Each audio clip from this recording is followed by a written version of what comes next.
मैं चुनौतियां तो थी भारतीय जनता पार्टी के सामने, और चुनौतियां इसलिए भी थी, Bharatiya Janata party ED, CBI, income tax के द्वारा सबको डराना, धमकाना और पूरी तरह से विपक्ष को खत्म करना। और यहाँ तक कि इन्होंने तो नारा दे दिया था 400 पार। तो ये सीधा सीधा तानाशाही के रास्ते पर जाकर के संविधान को बदलना। तो इस गरूर को, भारतीय जनता पार्टी को जो गरूर था, उस गरूर को समाजवादी पार्टी और इंडिया गठबंधन के कार्यकर्ताओं ने और जनता ने इनके गरूर को इस चुनाव में तोड़ने का काम किया है।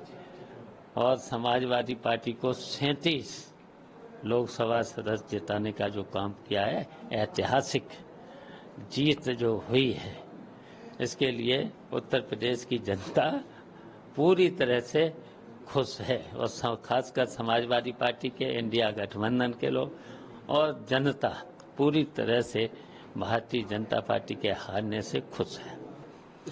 ये सही है कि बदायूं में, संभल में और हमारे क्षेत्र जसवंत नगर, मैनपुरी लोकसभा में इन्होंने प्रशासनिक अधिकारियों को, पुलिस के अधिकारियों को लगा करके जो तांडव किया था, बस्ते फेंक देना, पर्चियों को फाड़ देना और इस तरीके से भगाना, जहां पर भी 300 मीटर की दूरी पर भी अगर बस्ते लगे हुए थे तो वहां पर भी तांडव मचा करके, लाठीचार्ज करके भगा देना।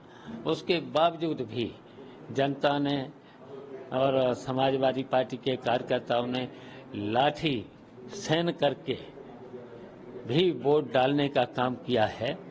तो ये फिर मुकाबला किया है और मुकाबला करके समाजवादी पार्टी और इंडिया गठबंधन को जिताने का काम किया।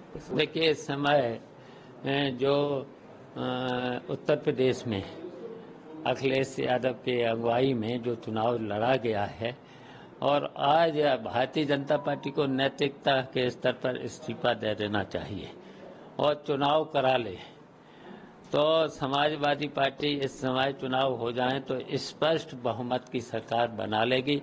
और इस समय जो देखिए, समाजवादी पार्टी को सभी वर्ग के लोगों ने, यहाँ तक कि अल्पसंख्यक और मुसलमान भाइयों से लेकर के सबने